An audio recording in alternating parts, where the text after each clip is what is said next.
Hello বন্ধুরা, আশা করি আপনি সকলে ভালো আছেন। আজকে আমি দেখিয়ে দিব যে এক্সআই অ্যাডমিশন 2024-2025 সেশনের যে এক্সআই অ্যাডমিশন রয়েছে, কীভাবে বিকাশের মাধ্যমে আপনাদের রেল ফিটা জমা দিবেন। সর্বপ্রথম আপনারা যে কোনো ব্রাউজারে যাওয়ার পর এক্সআই অ্যাড MISS অ্যাডমিশন লিখে এন্টার করবেন। এন্টার করার পর কিন্তু এখানে দেখবেন প্রথমেই যে এক্সআই অ্যাডমিশন গভর্নমেন্ট.bd এখানে ক্লিক করবেন।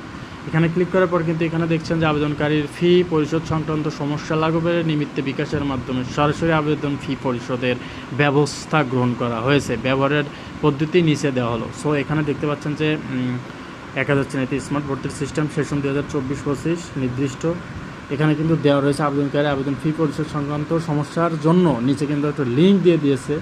সেই লিঙ্ক ইউজ করেই কিন্তু আপনারা এই সমস্যার সমাধান করে নিতে পারবেন। যে আবেদনের যে ফিটা রয়েছে সেটা বিকাশের মাধ্যমে আপনারা পেমেন্ট করতে পারবেন। সো আমি এখানে চাপে ধরে কপি করে নিলাম। কপি করে